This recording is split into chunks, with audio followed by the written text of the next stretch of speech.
Tenemos ahora la participación del doctor Tomás Sánchez Pérez, del Centro Nacional de Prevención de Desastres, con el tema Desarrollo, Validación y Aplicación de una Estrategia de Comunicación de Riesgo en Desastres en municipios con altos niveles de marginación, sujetos a peligros geológicos e hidrometeorológicos. Bienvenido, doctor. Muchas gracias.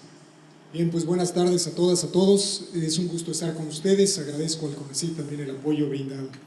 Bueno, vámonos un poquito rápido. Voy a abusar aquí de la velocidad. Eso esperaba. ¿Sí? A ver, por favor. Bueno, bien, muchas gracias.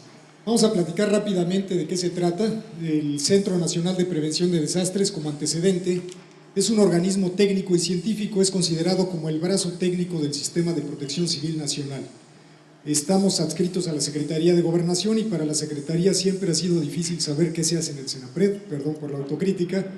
No se comprende muy bien qué hacen investigadores en una Secretaría de Gobernación y mucho menos cuando vienen visitantes de otros países. Dicen, bueno, pues ¿qué hacen ahí? Efectivamente hay investigadores, hay gente vinculada con las ciencias duras, también ciencias sociales, la parte económica.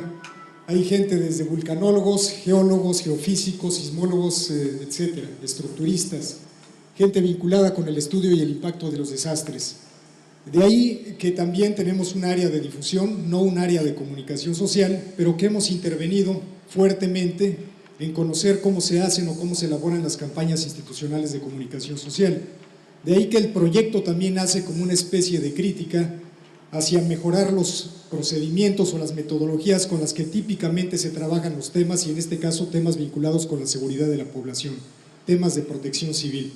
Dicen por ahí los abogados que el bien máximo tutelado protección civil es la seguridad humana, es la vida humana, la importancia de este tipo de temas. Hemos visto que generalmente las campañas de comunicación en medios pues se recetan desde un escritorio con una visión, se puede decir a veces profunda o a veces menos profunda de lo que sería o necesidades de la comunicación sobre ciertos temas, y las famosas evaluaciones, si es que se dan, solamente quedan en niveles de recordación, no pasamos de ahí, y esto se ha visto a lo largo en el caso de la protección civil de los últimos 20 años. Tenemos más o menos un seguimiento de este tema y por ello entonces entramos pues a tratar de dar una contribución a esto. Dice aquí que el proyecto está orientado a promover una cultura de prevención y autoprotección. Estamos focalizándonos por vez primera, y también admitiría esto como una crítica positiva hacia el CENAPRED y hacia el sistema de protección civil, para municipios de alta marginación.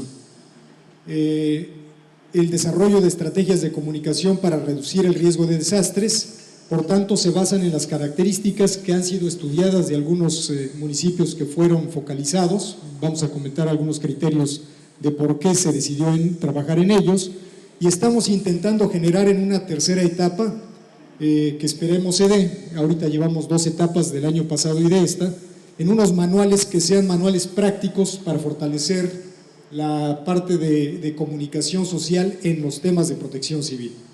La siguiente, por favor. Perdón, la siguiente.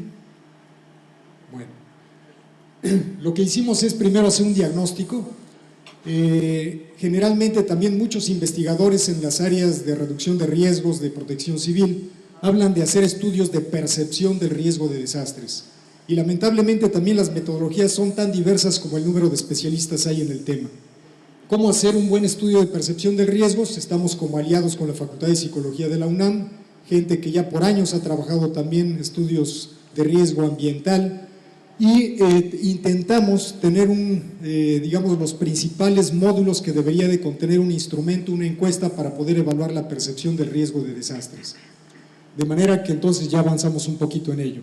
Segundo, aplicar estas estrategias de intervención que se hizo este año, es en lo que estamos prácticamente terminando, evaluando resultados, y terminar finalmente con estos manuales de comunicación efectiva para la protección civil, que esperamos sean útiles no solamente a nivel federal, para sensibilizar también a quienes tienen a su cargo instrumentar, desarrollar estas campañas de comunicación en medios, sino bajarlo. Aquí lo que queremos es más empezar desde las partes locales, desde protección civil municipal, gobiernos municipales, gobiernos estatales particularmente. La siguiente, por favor. Bueno, Hicimos primero un análisis de a dónde deberíamos de llegar y para ello nos sirvió muchísimo utilizar un instrumento que le llamamos el Atlas Nacional de Riesgo, una gran base de datos con la que cuenta el gobierno mexicano. Tiene varios miles de capas de información ahí montadas que no son del Senapred, pertenecen a varias agencias gubernamentales y a partir de las cuales se pudo identificar municipios que están en el rango de los 400 de mayor marginación según los indicadores de CONAPO, pero no solo ellos, sino que también hubiesen tenido en los últimos 5 años declaratorias de desastres por fenómenos hidrometeorológicos o por fenómenos geológicos. Es decir, el aspecto de la marginación o de la alta vulnerabilidad social tiene mucho que ver con la recurrencia de los daños en esas comunidades y esto es una de las conclusiones que las personas que se dedican a estudiar el efecto de los desastres se ha visto. A quienes más afectan las emergencias o los desastres son las comunidades más vulnerables y en este caso un índice de marginación representa de alguna manera un índice de vulnerabilidad. No hay accesos, hay digamos poca comunicación o telecomunicaciones, no llegan los sistemas o avisos de alerta temprana, aunque se diga que con los medios de comunicación estamos bien informados, es una realidad que todavía hay muchas comunidades que por la orografía, por la falta de capacidades todavía de telecomunicaciones no llegan las señales, a veces llega el canal de las estrellas, pero no siempre. Entonces tenemos que trabajar con ese tipo de población también y también cuentan. Lamentablemente, cuando nos enfrentamos a este tipo de selección de municipios, un dato nada más al margen es que de cerca de 100 llamadas que hicimos a los municipios de muy alta marginación, de los 2000 y tantos, de los que estaban de los 2456, si hiciéramos un listado del 1 hasta el 2456 y tomáramos los últimos 100, los de muy alta marginación, solamente el 10% de ellos muestran receptividad de recibir este tipo de iniciativas. Hay una resistencia muy fuerte, inclusive vale la pena decirlo, hay mentadas de madre y dicen cómo es posible que se quieran acercar si por años nos han tenido en el olvido. Aquí viven comunidades indígenas, ni siquiera hablan el español y qué es lo que vienen a hacer, qué es lo que quieren dejar. No hay receptividad en ese tipo, en ese rango de muy alta marginación y en los que están hasta la orilla, de manera que tuvimos que acrecentar el lugar de marginación hasta el 400 y dentro de los últimos 400 municipios hicimos la selección más pertinente. Aquí estamos viendo cómo están las franjas de un 100% si pudiéramos dividir estos 2.400 municipios, estamos entrando a la franja en la que tenemos el muy alto nivel de marginación, hay 400 y fracción municipios, de aquí seleccionamos 8 de ellos. La siguiente, por favor. Bueno. Esta es una distribución nacional por altura de barras de los estados que se llevan el top, digamos los mayores en niveles de marginación, se encabeza con Oaxaca, Chiapas, Guerrero, Veracruz, Puebla, e inclusive si somos un poquito observadores de los fenómenos geológicos, sismos, deslizamientos de laderas, inundaciones, pues están aquí. Prácticamente tenemos ahí una recurrencia, una exposición muy elevada a este tipo de fenómenos y población altamente vulnerable en función de estos niveles de marginación. La siguiente, por favor. Bueno, hicimos una selección de 8 municipios, tenemos 2 comodines, vale la pena decir que son lugares también en donde no es fácil el acceso, hay inseguridad notable, solamente se pudo intervenir o entrar a las comunidades a aplicar las encuestas acompañados de policía municipal armada en algunos de ellos. Hay todavía grupos que están identificados y los identifica muy bien la autoridad municipal. Nos dicen aquí en esta comunidad están los antorchistas, mucho cuidado con cómo se van a entrevistar a las personas. El año pasado hubo inclusive 2 linchamientos de encuestadores en Puebla y un par de meses después es cuando entramos al proyecto del año pasado para hacer las encuestas en Puebla y estábamos sumamente inquietos de cómo hacer ese trabajo de campo. Aquí la solución que se dio es tener una muy buena capacitación con el grupo de encuestadores y no llamarles encuestadores, porque encuestador y secuestrador quizás pudiese haber ahí una especie de resonancia en ciertas comunidades y les tratamos de llamar promotores de protección civil, perfectamente identificados con un gafete, fotografía, números telefónicos y acompañados de protección civil estatal, por lo cual el acompañamiento fue muy importante. Entonces, aquí tenemos la selección de 8, del 1 al 8 es a donde pudimos intervenir, aplicar encuestas. La siguiente, por favor. Aplicamos cerca de 1000 encuestas y solamente como un ejemplo, y perdón porque no se muestra muy bien aquí en la pantalla, pero en algunos de los municipios, veamos por ejemplo este de Xochitlán, de Vicente Suárez en Puebla, de 12,000 habitantes, cerca de 9,000 hablan náhuatl. Y lo hablan como su lengua, vamos, primaria. También en otro Mecayapan tenemos 11,000 que hablan náhuatl, 3,600 otra lengua indígena, de un total de 17,000 habitantes. Son poblaciones en las que el nivel de escolaridad en el tercer o cuarto año de primaria, y hay toda una realidad, vamos, y una cosmovisión muy interesante y muy particular de ver y percibir los riesgos. La siguiente. Bueno, vamos a pasar a la siguiente, por favor. Dice aquí que las encuestas estuvieron diseñadas para tratar de profundizar un poco en las experiencias, el arraigo a la comunidad, los medios por los cuales se informan, etcétera. En total aplicamos cerca de 1020 encuestas. La siguiente, por favor, vamos a ir un poquito más rápido. Y vamos a ver algunos de los resultados básicos de la encuesta para dar tiempo a ver en qué vamos. Cuando preguntamos a qué se atribuyen los daños, prácticamente la mitad, un poquito más de la mitad, pues es la naturaleza la que me daña. No se percibe que puede ser también lo que ahora los más metidos con las ciencias sociales hablan de la construcción social del riesgo, que son las propias debilidades, mala ubicación, no selección de sitios, malas técnicas constructivas, etcétera. Pues es la naturaleza la que principalmente se refiere como la causante de los daños en los desastres o emergencias. En segundo lugar, ya con un porcentaje menor, está la mala ubicación y construcción de viviendas, pero todavía en tercer lugar aparece por voluntad divina dentro de la conceptualización que se tiene de a qué se atribuyen los daños. Si se pueden evitar o no los daños, la mitad de los 1000 encuestados percibe que no, o indica que no, porque no hay nada que hacer ante los fenómenos naturales. O hay quienes dicen que sí, si se recibe apoyo gubernamental. Esto es interesante y también nos dio, digamos, mucha información, no solo esto, sino el ir procesando esta información para poder identificar qué estrategias serían las más útiles y qué contenidos tendríamos que reflejar en un par de formas de intervenir. La siguiente, por favor. Vale la pena comentar también que en estas comunidades son caracterizadas por los grandes apoyos pues de las cruzadas sin hambre, ¿cómo le llaman? Cruzadas por el hambre, de que le pagan a las familias por el número de niños que tienen para que puedan subsistir, de manera que hay un círculo vicioso también que se identifica al respecto. Cuando se llega y se dice vamos a entrar a hacer algunas encuestas, dicen bueno, ¿en qué me va a dejar una encuesta? ¿En qué nos van a apoyar? Vienen del gobierno federal, pero ustedes ¿en qué nos van a apoyar? Y en qué nos van a apoyar tiene un significado profundo, es ¿qué nos van a dejar?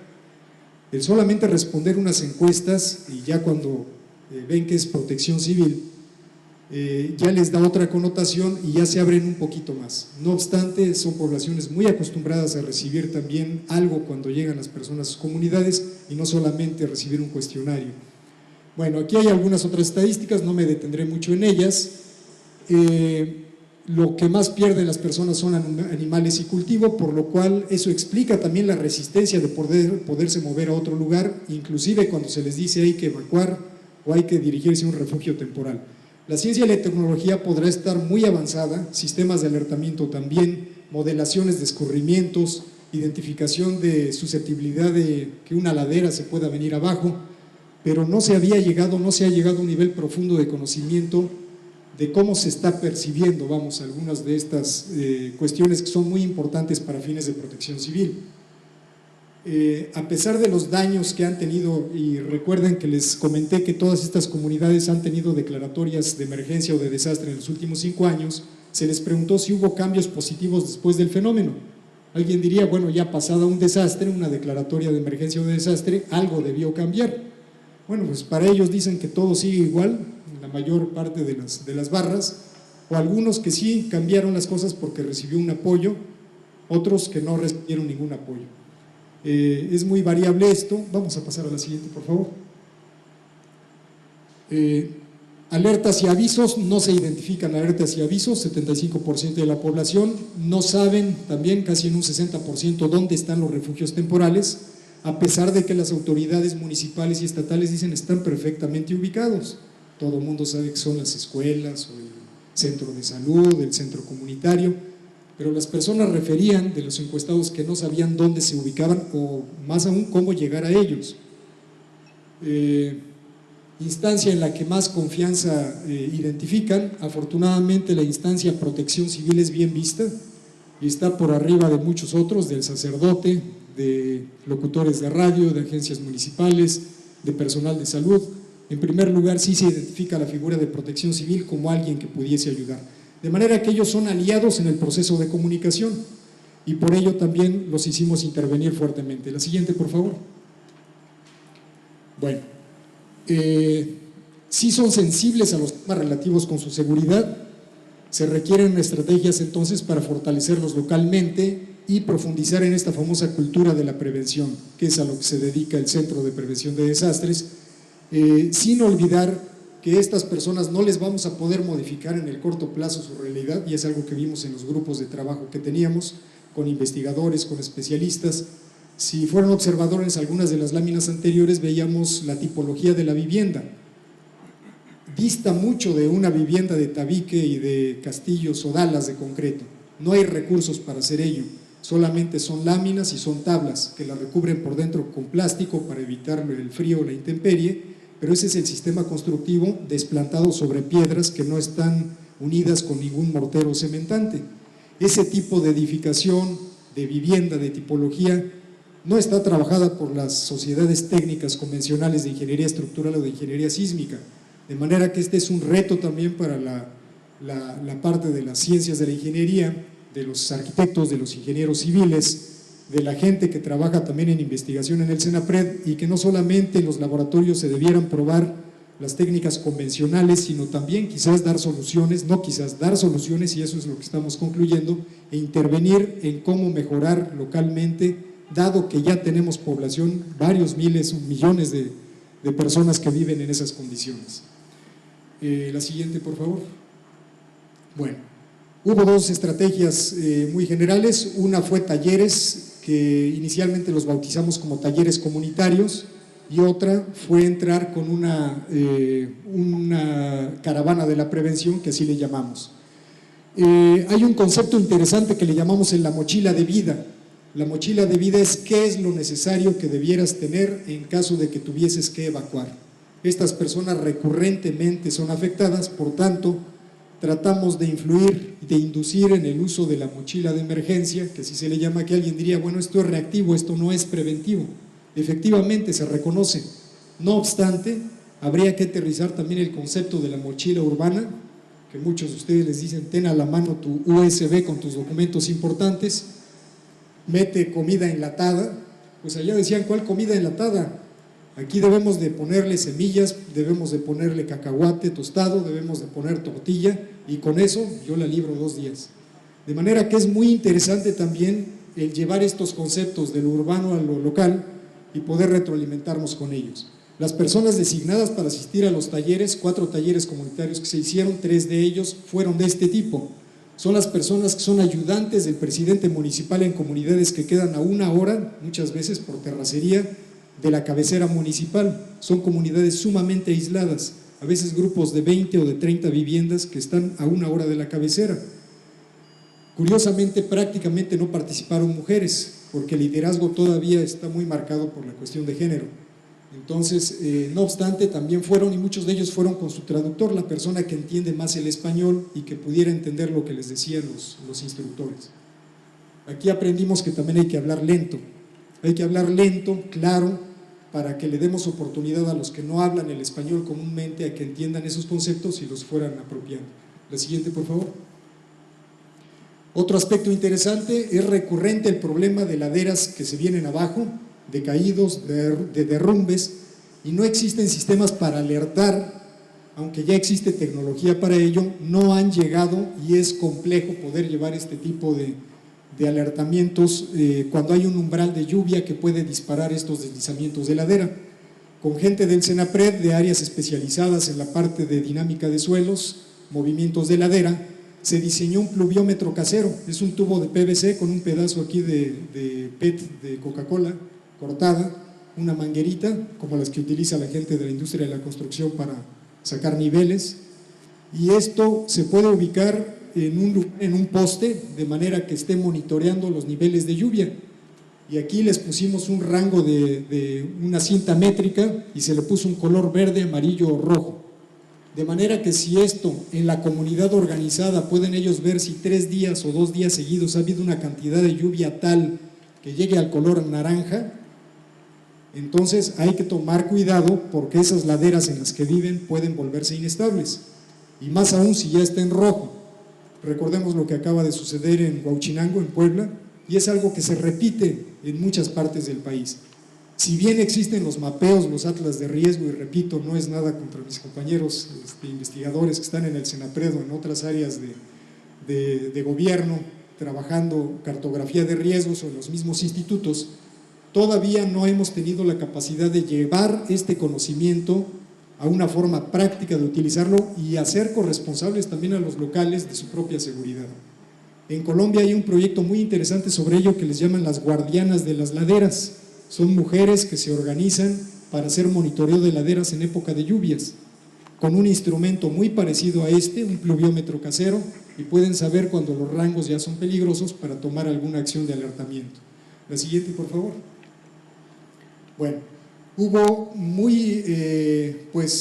coincidentemente UNICEF y OPS se acercaron con Senapred cuando supieron de este proyecto. Se trabajó una historieta ilustrada y se trabajó una infografía para zonas rurales para niños. Primeros materiales dirigidos a público infantil sobre prevención de desastres que fueron utilizados y están siendo evaluados también con algunas encuestas. La siguiente, por favor. Nos vamos a ir más rápido, por favor, la siguiente. La segunda forma de intervención fue una caravana de la prevención, un remolque equipado. La siguiente, vamos a verlo prácticamente en imágenes. Lo llevamos a estas comunidades, tiene una entrada, una salida, un circuito, digamos interno, donde podemos ver varias mamparas, es un sistema autónomo, tiene una planta de luz para que funcione en cualquier lugar, tiene estas mamparas que están ubicadas en las paredes y tiene una carpa. En la carpa también se pueden hacer algunas actividades. La siguiente, vamos a ver algunas de las actividades, un par de maquetas didácticas. Esta era simuladora de efecto de tsunamis y hay otra simuladora de lluvia, escorrimiento y deslizamiento de laderas, para que ese conocimiento técnico, científico, se pudiese bajar, digamos, y explicar qué es lo que pasa si estamos en una zona expuesta a este tipo de fenómenos y cómo prevenir. Aquí está el remolque, aquí estamos viendo algo de la maqueta. La siguiente, por favor, vamos más rápido, la siguiente. Y bueno, en algunas de estas localidades se pudieron organizar con los pequeñines de educación básica para hacer las visitas cuando llegó la caravana. Mandamos algunos pequeños audios previos de que la caravana va a estar en este municipio el día tal, visítala, asiste con tu familia. Y bueno, resultó bastante atractivo, no solamente visualmente, no solamente porque les dio visibilidad a ellos. La siguiente, por favor, vámonos más hasta el final. Vamos a ver, esta me interesa, ya como colofón. Quisiera cerrar con conclusiones que considero importante compartir con ustedes. Vemos que estos proyectos, o este proyecto en particular, ha permitido impulsar y darle otra dimensión a algunas actividades que difícilmente pudieran ser alcanzadas por medios propios. Me refiero por los presupuestos ordinarios que recibe, en este caso Senapred o las áreas de protección civil, que permite también integrar esfuerzos que estaban aislados, le pudimos dar forma y tratarlos de llevar a comunidades que lo requieren mucho, dejándonos un aprendizaje bien importante. También nos está facilitando la ejecución digamos, de los recursos. Hay una forma muy distinta de ejercer un recurso con CONACYT de un recurso que viene de los tabuladores ordinarios de gasto, y estamos viendo que, dado que esto viene etiquetado para el proyecto, entonces facilita mucho la ejecución y los tiempos de respuesta. Es algo que hemos aprendido. Yo tengo ya cerca de 25 años en la administración pública, y hemos visto una gran diferencia, vamos, de administrar un recurso CONACYT a uno de los recursos ordinarios. Otra es que se visibilizan necesidades de información en sectores específicos. Ahorita se abre una gran área de oportunidad con pueblos indígenas, Hemos instrumentado ya una forma de hacer traducciones de infografías a lenguas indígenas y grabar los audios. Todavía nos alcanzó el recurso para estar trabajando en ello y hay personas que se apuntaron desde que conocieron esto y dijeron: yo sé la lengua tal, yo quiero traducir, díganme cómo le hago, a dónde voy, o páguenme para que vaya allá a la ciudad y allá grabamos esto, pero ya estamos trabajando en ello.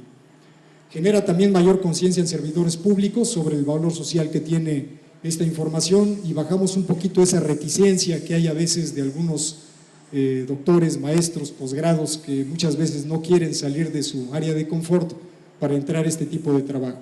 Y lo último, que también permite formar recursos humanos con vocación de comunicadores, independientemente de que no seamos comunicadores desde un principio.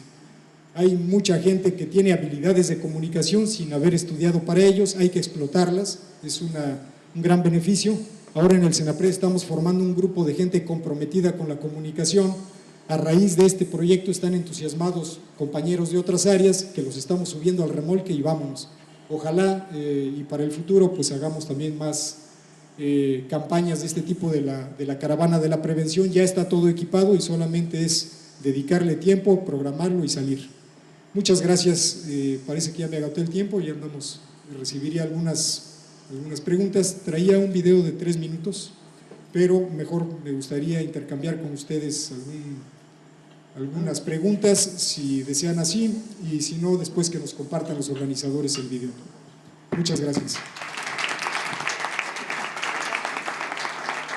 Sí nos llegaron algunas preguntas. Pati Magaña, ¿han pensado en capacitarse ustedes en lengua indígena, así como hacer los impresos en esa lengua? Y si han buscado saber si hay conocimiento local o tradicional que sirva para la prevención. Sí, perdón, sí, efectivamente, ya se está trabajando en esto de las lenguas indígenas y hay se está perdiendo mucho acervo, mucha riqueza cultural de las comunidades, dado que los jóvenes están yendo al otro lado, ¿verdad? Se van a ir mucho migrante y ya nos están pasando ese tipo de conocimiento que antes se pasaba vía oral de generaciones viejas a generaciones más jóvenes. Sí hemos visto eso y cuando se platica con ellos, una lección importante es que hay que platicar con ellos. El platicar con ellos les da de entrada un sentido distinto y nos dicen las personas: mire, yo no entiendo mucho de lo que ustedes traen, pero qué bueno que vino porque le quiero platicar que el día que llegó el aire fuerte y voló los techos de las casas pasó esto y esto y esto, o el día que los rayos cayeron en tal lugar, o el día en que se desbordó el río. Ellos necesitan platicar y agradecen mucho que estemos un rato platicando con ellos y si la persona les orienta además lo agradecen bastante. Entonces sí, efectivamente se ha perdido ahí. Bueno, nos piden que se explique el funcionamiento del pluviómetro, pero creo que eso lo vamos a dejar para un cafecito al rato. Lo dejamos para, si se quieren acercar conmigo, lo hacemos en un receso con gusto. Tienen interés en saber, una vez que se termine la investigación, cómo se aplicará la prevención de riesgos de desastres, es decir, como un programa. Sí, ahorita es una especie de protocolo de prueba. Vamos a rematar con los manuales prácticos para los comunicadores en la administración pública, principalmente municipal y estatal. Ese es nuestro principal producto, pero tenemos también de aliado a la Escuela Nacional de Protección Civil, que la hemos jalado para que no se sienta ausente y le estamos compartiendo la experiencia porque ellos se han quedado en el nivel ordinario y digamos no tanto a nivel comunitario, en la educación más formal. Entonces sí estamos entrando más en la educación no formal o informal. Preguntan si habría que tener caravanas con distintos contenidos adecuados a los riesgos que enfrentan las comunidades. Sí, la mecánica es la misma, solamente estaríamos variando digamos las mamparas informativas pueden imprimirse en trobicel de 2 lados y se pueden quitar como si fuera cortinero rápidamente. Son materiales que no pesan, no son caros y se pueden adecuar a diferentes contenidos. Así lo hicimos. Es diferente Ometepec, Guerrero, donde hay temblores, donde hay deslizamientos y un río impresionante, a las comunidades de Puebla donde les pega mucho las granizadas, el frío y las lluvias. Entonces sí hay que adecuarlo, contextualizarlo y para eso es, digamos, el equipo es el mismo, solamente hay que modificar contenidos y a los promotores, las personas que vayan, que estén ad hoc, vamos con esos temas. Bueno, preguntan también si se tiene contemplado incluir a las organizaciones civiles locales en las tareas de prevención y cómo se les puede tomar en cuenta para la toma de decisiones. Sí, sí se les debe de tomar en cuenta. De hecho, una forma de hacerlos intervenir es como mostré muy rápidamente, generando materiales en los que vayamos 2 o 3 o 4 instancias o figuras distintas. Hay una asociación de grupos, digamos, de los grupos indígenas, la población indígena también está agrupada. Si se identifican esos liderazgos, se les hace intervenir para que nos ayuden a ver la pertinencia de los contenidos en las traducciones correspondientes. Aparece el logo, si es que tienen logo, se les da reconocimiento en un evento público en el cual se apunta directamente a la autoridad, no hace falta ni decirlo. Lo pueden capitalizar y hemos visto que funciona bastante bien. Sí, efectivamente hay que tomarlos en cuenta. Bueno, se pregunta también sobre conocimientos tradicionales, pero ya tocó el tema. Pues falta tiempo, pero si gustan, sí, en un cafecito les platico algunas experiencias interesantes. Hay una última sobre la estrategia. En la Estrategia Nacional para el Cambio Climático se hace una clasificación de localidades con diversos niveles de riesgo. Preguntan si CONAPRED incluye también esto. Sí, el CENAPRED, sí, CONAPRED es de la discriminación. El CENAPRED es el otro centro para prevención de desastres. Efectivamente, el Atlas de Vulnerabilidad ante Cambio Climático fue desarrollado conjuntamente con el CENAPRED. Hay consistencia, vamos, y están trabajados bajo los mismos estándares. No los desconocemos, son enfoques un poquito distintos de los expertos en el medio ambiente y de los expertos que se dice en la parte de reducción de riesgos de desastres, pero es consistente, vamos, sí lo conocemos, y este tipo de proyectos y de intervenciones son útiles para ambos casos. Yo diría que hasta para cualquier tipo de la comunicación de riesgos en general, o para la reducción de riesgos, nos funciona bastante bien. Es una forma amigable, vamos a entrar con ese tema, y no tenerle temor a la naturaleza, sino saber convivir con ella. Agradezco mucho la atención. Buenas tardes. Gracias.